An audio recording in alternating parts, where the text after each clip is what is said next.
Hi, I'm Tara, and welcome to Les Do Books. Email me at tara@thelesbianreview.com with any questions or comments, or come join our Facebook group, The Lesbian Review Book Club.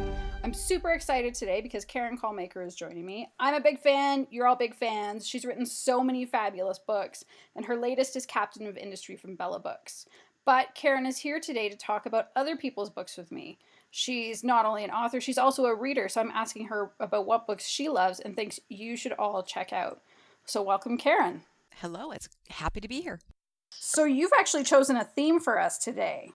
I have. I decided to focus on books that I consider gateways into either the writer or the time period or a genre, a theme. So that's because I'm old. I've read a lot of books, so it's really, really hard to focus in on what I like. And I spent 6 years choosing books to publish for Bella, and so I got to see first books from a lot of really great authors. But it still feels like a conflict of interest to me to talk those books up, even though they're great, like Lise McTeague. Her Depths of Blue is awesome, and Daughter of Mystery from Heather Rose Jones, awesome book. So I could talk about those for a long time, but I tried to stay, out of contemporary stuff. And so this will be sort of a trip into history. Okay, well, that's pretty cool. So what is the first one that you want to talk about? The first one is called A Grave Talent, and it was written by Lori R. King. And most readers are going to know her better for her Mary Russell mysteries, which I adore. I love the Mary Russell books. But I found Lori R. King because of A Grave Mystery and the Kate Martinelli detective series. And they have an interesting publication history in that I think this was her first published book, A Grave Talent. And in proposing it to her publisher, I think the fact that Kate Martinelli is a lesbian character is almost one of those stories where it's incidental. It feels almost incidental, except midway into A Grave Talent, there is this 4-page love story where you find out where Kate met the woman she fell in love with. And at the time, it was written in 1993. So at the time, the fact that the woman's gender is kept a secret, which is a major spoiler, but I think a modern audience will immediately figure out the other person's gender. Her name is Lee, and Kate only refers to her as Lee. And you don't learn Lee's gender until midway in the book when the love story happens. And it is a fantastic 4-page love story that explains everything there is to know about love and why people love and why who they love is sometimes not a matter of conscious choice. You fall in love. And for Kate, falling in love with Lee was a transformative experience. And it's a beautiful little centerpiece in the middle of the book. And so at that point, you're fully aware that Kate's lesbian, and her relationship to Lee evolves and becomes more of a community story to the point where I consider them lesfic, though in publishing, they're not labeled that way. So they have this, it's very interesting that was, I think, the publisher's discomfort and not wanting the books to be pigeonholed. They're brilliantly written. They tackle tough themes, and she's not afraid of delving into feminist issues, and like a later book in this series is about vigilantes who are hunting down men who are serial sexual predators. And if justice won't get them, then this group of women will. And here's Kate. She's representative of law and justice. What crime is she investigating? The ones that were overlooked by justice or the ones that are currently going on. And this conflict is, turns the entire story. So I recommend the whole series. Start at the beginning with a grave talent. Can you tell just a little bit about what the story is about in A Grave Talent? A Grave Talent is, I'm trying to refresh my memory. It refers to, because at the center of each of the Kate Martinelli mysteries, there's another person who is not necessarily the villain, who is very key to the story. And in A Grave Talent, it's an artist, a woman artist who is reclusive, and she's hidden herself away where the world is clamoring for her paintings, and her name comes up in an investigation. And so Kate goes to meet this artist. And so the title, A Grave Talent, is a play on other things that happen in the story, because the artist has talent, obviously, but what kind of talent is it? And then grave is a double entendre. Right. Possibly the deadly kind. Could be, but I'm not going to give anything away. And they're very, very lovely, set in San Francisco. And there is a crossover into the world of Sherlock Holmes later, which is what the Mary Russell mysteries are about. So, I totally recommend the Mary Russell mysteries for anyone who loves anything slightly Holmesian and a strong female protagonist who doesn't need rescuing. That's very cool. I mean, it sounds like I could even recommend this to like my mother, who's super straight but loves mysteries. So yeah, absolutely. Laurie R. King, and she's a delightful writer. I mean, she is one of those writers that when I read her, I keep thinking, oh, I wish I had that kind of turn of phrase. Oh, I wish I, was this inventive. I mean, she's just really awesome. Mm-hmm. And everyone should take a drink because I just said awesome, and I can guarantee you, I'm going to say it again. It's our drinking game. Oh, is it? Yeah. So who ends up dead first? Well, somebody's going to end up, potentially very inebriated with me. That's it's my go-to word. That is okay. I'm not going to play any such drinking game with you. Oh, good. Yeah, it's a little early in the day for me too. Yeah. Okay. So, what is the next book that you want to talk about? The next book is an oldie but a goodie in the lesbian fiction community. It's called Stoner McTavish, and it's about a woman named Stoner McTavish, and it was written by Sarah Dreyer. Gosh, the first book I think dates into the late 80s, perhaps earlier. And it was written in that early part of the golden era of the first wave of lesbian fiction. And what we had then was the emergence of the female detective. That's when we saw Kate Delafield come to life, and Jane Lawless, Ellen Hart's detective, came to life, in that era. And then there was Stoner McTavish, who I adore as a character. She is like the Winnie the Pooh of lesbian detectives. What? Yeah, everything bothers her a little bit, and she's very anxious about little things, and she's a little OCD and does not see herself as a hero at all. In fact, she doubts her capacity constantly. She's neurotic. And it's all in this with this charming, delightful way that she has. And disarmingly, I mean, she's overtly lesbian from the get-go. She's estranged from her family. She works in a travel agency with her best friend, who is a character unto herself. And her aunt, who is a psychic, which Stoner takes at face value, though she is a natural skeptic about such things, asks her to take on a little investigation for a family friend whose daughter may or may not have married a man who's going to kill her for her money. And Stoner takes the job, though she thinks there is nothing she could possibly. She doesn't own a trench coat. I mean, so she doubts herself from the outset. And then she meets Gwen, and Gwen is going to be the love of her life. And there's so much humor and wit and gentleness about all of the Stoner McTavish mysteries. But at the same time, they don't shy away from the issues that really strike at the heart of being human and being in love and being at risk, and what you're willing to do to save the people you care about. They're also unabashedly feminist, which is great. Sarah Dreyer has passed on, and there's only 6 total, but they're all worth seeking out and finding. She puts a little magical realism. There's one called Gray Magic that's set in the Navajo world. Stoner ends up there, so it's really interesting and nicely portrayed. And then there's one, I can't remember the name, Once Upon a Time, something like that. It has time in the title. Captive in Time, I think it is. And that's almost like a Western Brigadoon, where Stoner walks off the highway and walks into the past. And it deals with not just a mystery, but the faded circles of the interaction with people in our lives. So it's clever. It's really well done and fun. And anyone who likes that kind of sheepish, striving, character will fall for Stoner McTavish. I've been in love with her for 40 years.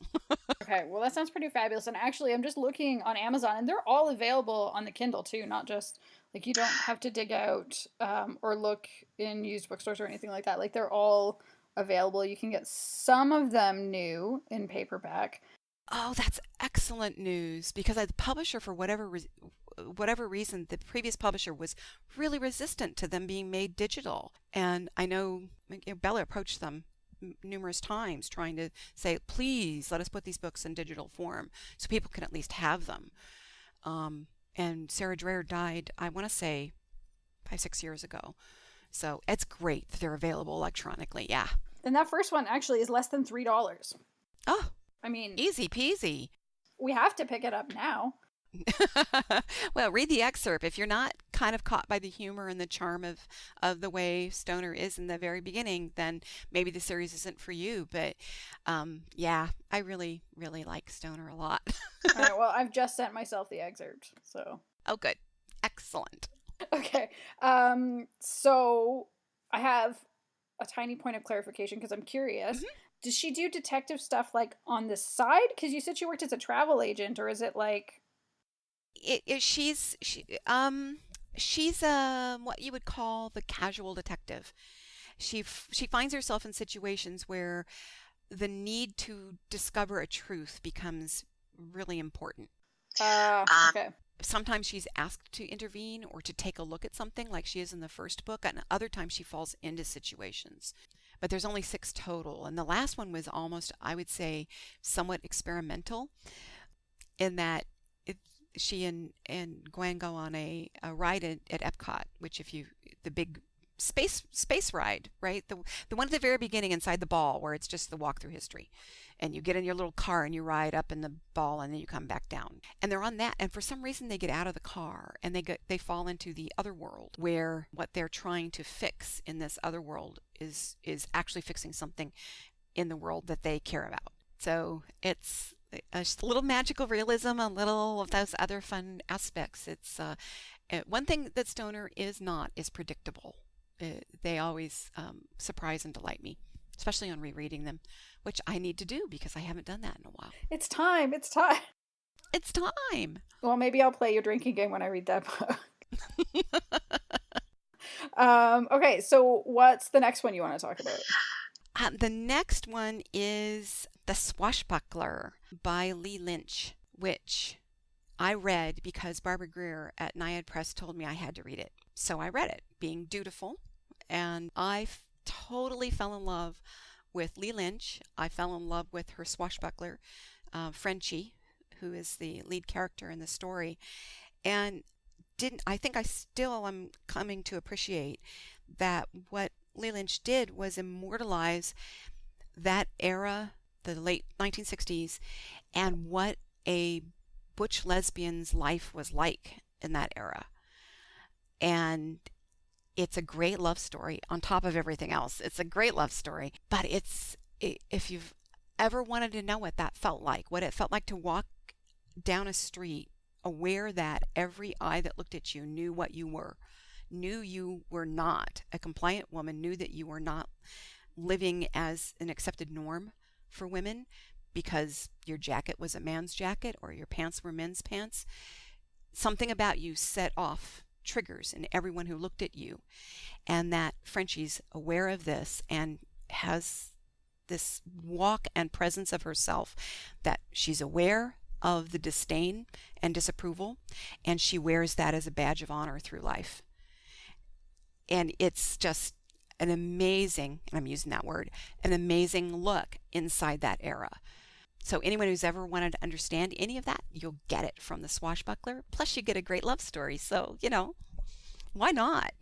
But I read it, I want to say it was among the first 5 lesbian fiction books I ever read.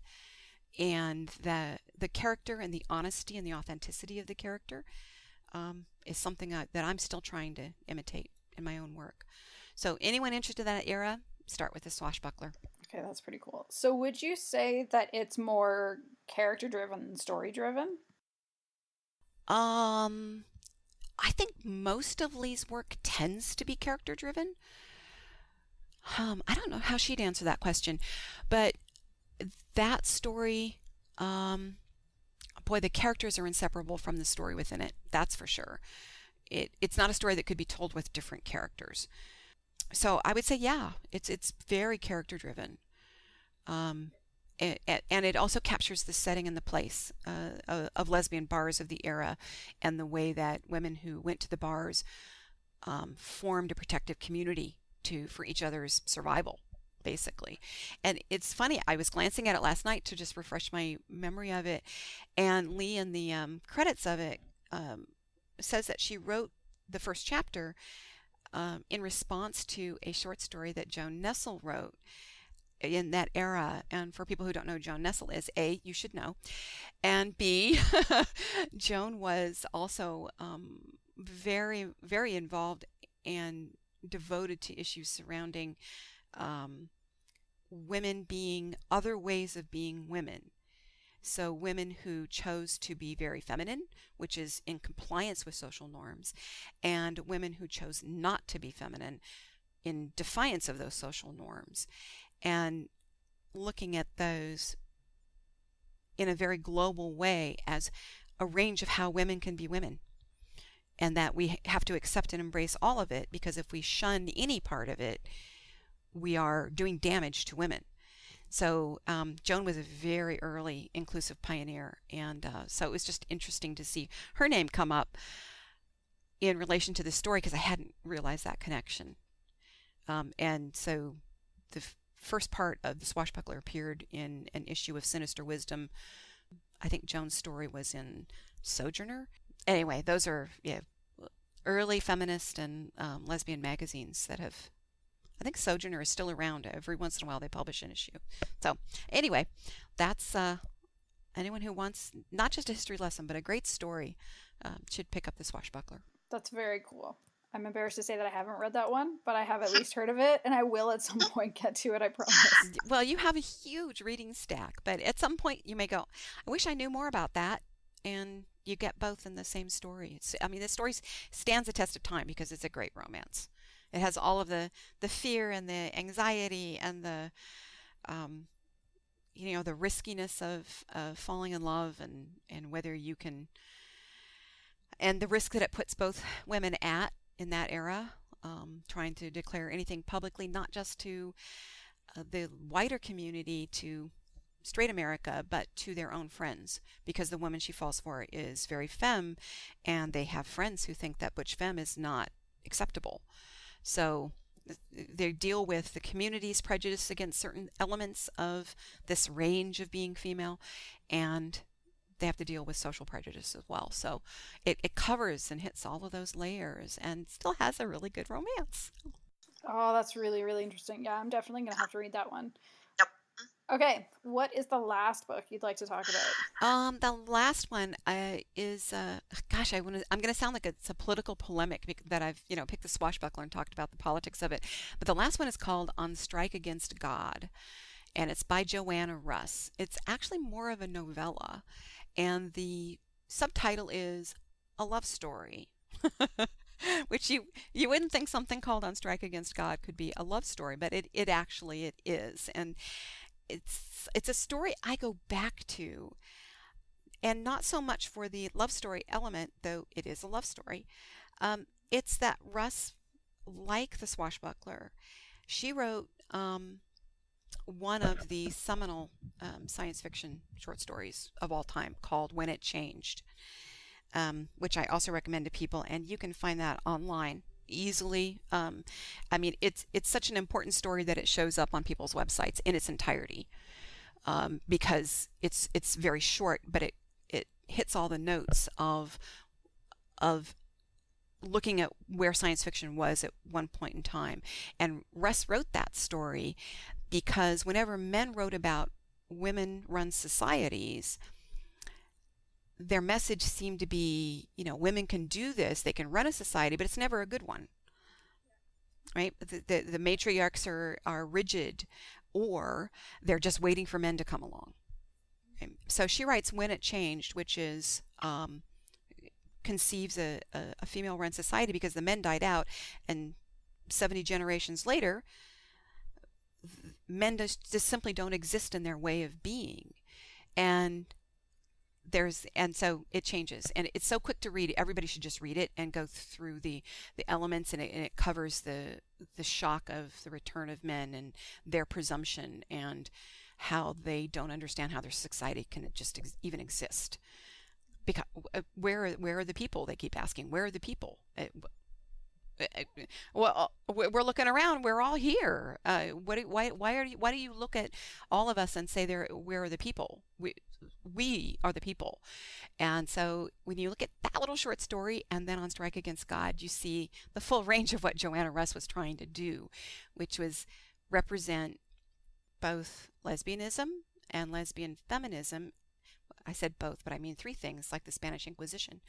And just feminism itself as movements and existence that have absolutely nothing to do with men. So we are not lesbians because we are not with men. We are lesbians because we're with women. As one example of the way she breaks it down. Feminism exists not in resistance to men or in reaction to men, but in favor of women. So that's where Russ was trying to go with it. But the thing about On Strike Against God is that I reread it a couple of years ago because there's a new wave of feminism out there in the world, which is great. And I read, articles and observations, and I would look at them and I would go, that's exactly what Joanna Russ was talking about in On Strike Against God 50 years ago. Like for example, in her lead character has a really crappy day at work. She's an academic, and she goes to a bar and she sits down with her book and she's having a drink, and gets interrupted twice by men who basically come up and start chatting to her. She's like, what more signals do you need that I am here for myself and not for you? And this is, like I said, this was written in the early 70s. Yeah, and it is no better now. Just yesterday, I was, working on my book at McDonald's, which I do from time to time, and I watched a guy there's a woman sitting there. She's reading something on her phone. She hasn't looked up, made eye contact with anybody for several minutes, and he just interrupted her day with, chatter and, hey, how are you? And, you from around here? And I'm like, dude. Yeah, read the signals. Yeah, she's just having some fries and reading. Come on.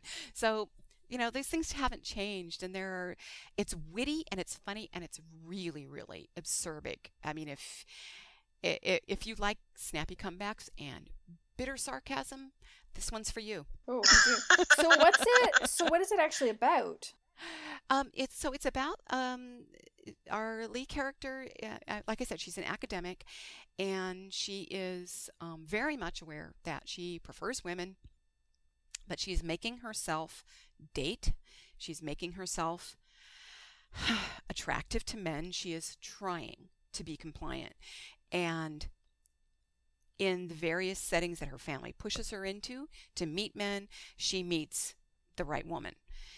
And so the love story, comes out of that. And yet in meeting the right woman, it doesn't solve all of her problems. It doesn't solve everything. It is an unusual romance in that aspect. It has a happy ending. But so she meets and falls for the woman, and goes through this kind of phase of, so that does fix everything. We should be happy ever after. And but the other woman kind of comes back with, well, that's your script. Where do I figure into this? Because I got my own script here. So, yeah, so this is the early 70s. And so Russ really pushes at at gender and gender binaries. And because of the era, I think that there are times when you can take some of her writing as transphobic, but they weren't issues of her era at the time. And only that she only sees the binary of female and male, and there's a whole spectrum as we know, and she only sees lesbian and straight. and completely, I think, misses, as we still do, the issues of bisexuality. So Yep, that is as the main bisexual reviewer at the Lesbian Review, I can say that is occasionally a thing. it's occasionally a thing, and I know we could all do better on that one. It's, that's a real, it's a tightrope when what you're writing is meant to be affirmational to people of a certain experience, and unfortunately sometimes that means you ignore or you erase people whose experience doesn't quite fit that, or is in its own nature profoundly different, and yet they have overlap experiences in life. I mean, if you're a bisexual woman in a relationship with a woman, you get treated like a lesbian, so lesbian issues become part of your life, but they are still different. So so I can't recommend Russ as, being a foremother of all insight in these things. But she's a powerful, powerful writer, and represents the reality of women existing, regardless of whether men exist, as entities unto themselves. And in that regard, if you really want to read someone who got it back in that era, Joan Nessel's the one to go for. Her anthology, The Persistent Desire, is where I would go. Those are some wowza powerful stories of a great variety. I mean, some of them are autobiographical, and others are fiction, but they are really powerful about intersectionality, about interracial relationships, working for civil rights for other people, and finding they will not work for yours. All sorts of wonderful things in Joan Nessel's work. So I recommend The Persistent Desire as well. So that's 5. I did. You know what? I'm proud of you. I always try to sneak extra ones in too. Well, like the Spanish Inquisition, among the books I recommend. So is there anything else that you would want to share with listeners just about your experience and your journey as a reader? As a reader, I can certainly say that lesbian fiction has changed dramatically since I started reading it. I mean, the first lesbian fiction I read was by Sarah Aldridge, and called All True Lovers. But the second one I read was Curious Wine. And it still stands in my mind as a timeless classic, things that I'm still trying to match in my own work. But there is something about the way Curious Wine presents the choices of women that some of those choices have gone away. I mean, it's almost like, thank goodness, we are no longer having to face these choices. But at the same time, some of those haven't gone away, or we think they've gone away, and suddenly, boom, we're right back where we were because somebody gets a little power and decides to challenge our right to exist. So they come and go. But as a reader, I find I go back and forth on the continuum of, do I want reading where being a lesbian is incidental to the story, or reading where it is primary to the story? And what exactly is lesbian fiction? Is that the divide between what's lesbian fiction and what isn't? It's kind of all over the place. There's a lot to choose from now. And so you can really find the kind of reading that you want. And the market is so small, and we end up knowing each other so well about, in some cases, authors almost write to order. They hear that somebody wants a story about, and they'll write it. So that's just amazing. Yeah, I have a friend who's an author who, only became a friend because we connected after I reviewed her first book. And she did that earlier this year, and it's coming out later this year. And she's been taunting me with little snippets here and there because she knows that I can't be a beta reader if I'm going to review it. So she's like, here's something else from your book. And I'm like, oh. But you're right. Like, in what other writing community would that happen? And I found the thing that's very cool about this community is that reviewers and authors can very happily coexist and become friends. They can. Mm-hmm. They can. And, take meanness out of the equation. If everybody's kind to each other, but honest and firm, there's no reason we can't coexist. That's, just, yeah, I know there are authors who take a real resistant position to anything that they smell that might be critical in a review. And I'm just like, no. Yeah, I have a hard time with that one, and I try not to respond too much because I see those comments come up a lot on Facebook. But I will say, as someone who also buys books, I often find critical reviews helpful, and that I do buy books based off of critical reviews because I come to know other reviewers and whether our tastes align, and what I like might not be what they like, and vice versa. And so if somebody explains why they don't like something, that might be exactly my jam. So I buy the book because of that. Yeah. Any review that's more than, hey, loved it, great story, I mean, that's fine. But as soon as a review goes into a little more detail than that, it doesn't matter almost what the review says, because it says that at a minimum the reader was engaged and the book was worth being engaged by. So I think the only truly negative reviews are the ones that explicitly say, poorly written, editing was shoddy, there were problems with the production of the book, that are simply saying this is subpar as anything anyone should spend money on. Because as I always say, if you expect to be paid for your work, then it should be professional. Absolutely. And as soon as you do that, then people get to tell you what they think of it. If you're a professional, that's part of the picture. Yeah, I think, like, I understand that self-published authors don't have the same weight of a publishing company behind them, so they have to, find their own covers and find their own editors and all of that. But at the same time, there's so much choice in the market. I don't see how an author can afford not to do that. Like, it's just it's a necessary investment if you want your book to do well. In production quality, yeah. Mm-hmm. And I think actually in this community there is reluctance to judge harshly for those factors, because I'll certainly see books on Kindle Unlimited that they're just subpar on every level, and they'll be nothing but 5-star reviews. And even reviews from people who say, I really like this story, but they'll list all of the things that make the book subpar, and it'll still give it 5 stars. Which I think puts the burden then on the reader to interpret that and learn to say, oh, they like the story. Okay, so there's something here. I better brace myself for liking the story and overlook, bad grammar or whatever it may be. Yeah. I think people do forgive Kindle Unlimited too a lot. I know I certainly did before. Before I joined with the Lesbian Review, I had a Kindle Unlimited subscription because, all you can read for $10 a month is exactly. It's fabulous when you're on a budget. And I think because people feel like, well, I've only invested $10 and I've already read 30 books this month, or even 5 books, whatever it is. When they look at what they're not paying versus the people who are actually paying full price for that same book, I think it does get forgiven a little more, and that doesn't actually help readers, and it doesn't help authors either. In our small community where reviews are scarce enough, I think that's true, but it is just human nature.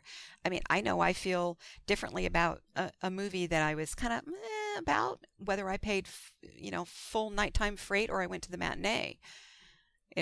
Because I'll walk out saying, wow, I'm glad I only paid $5 for that. Yes. Or I get it, it comes on cable, which I'm already paying for, and I watch it and I go, well, that was okay for free. That's how I feel about stuff on Netflix. Like, we're willing to try things on Netflix that weren't great, that we would never pay for in the theater. And sometimes we're actually really pleasantly surprised. And other times we say, well, it's a good thing that we watched this on Netflix so that we can stop it 10 minutes into it. Right, exactly. And it is unfortunate that Kindle Unlimited is kind of that equivalent. But it is that too, across the entire book spectrum, the entire reading spectrum. At least so that's level. I just think we feel it more because our community is so small. I think it would also help if readers understood that it is okay to say, this book is not for me and this is why. Because there's also a big difference between saying this book is total garbage and Right. saying, you know what, this just actually wasn't for me, and this is why it wasn't for me. And I only do, like, where I professionally review, they only do positive reviews. So I'm obviously not doing negative reviews at those places. But if I do it on Goodreads, I try to say why something isn't for me, because I know that there are people who follow my reviews and they don't like the same books that I do. Right. And so they learn something from your review. Yeah.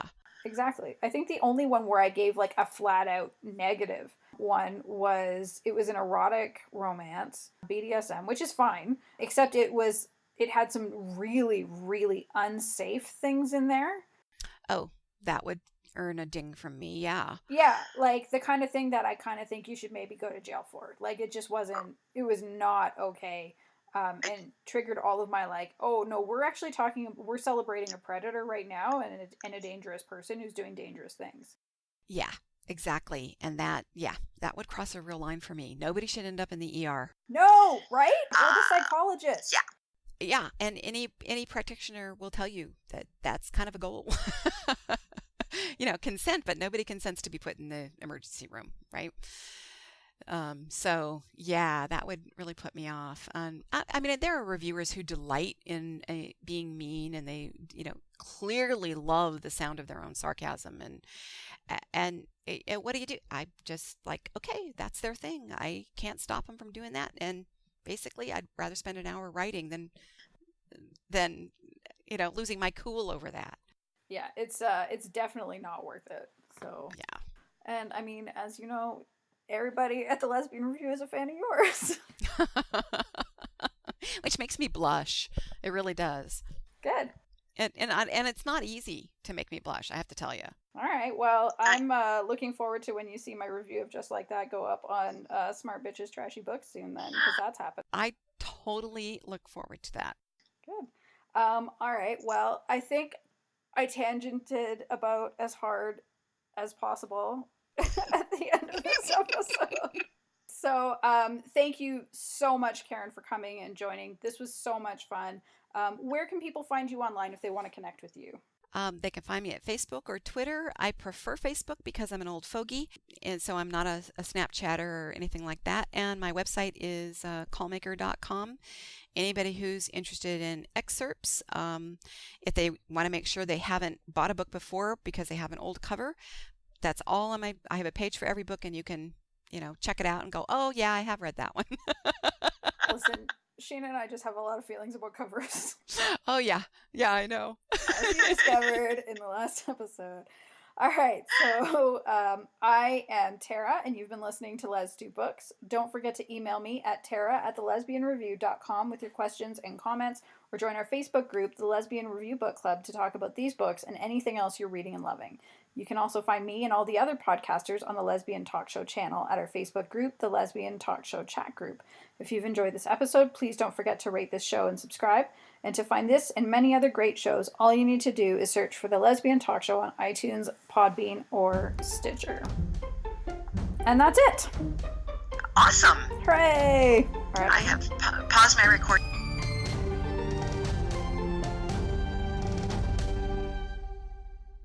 I'm a serious adult.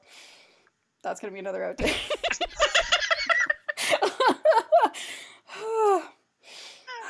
All right.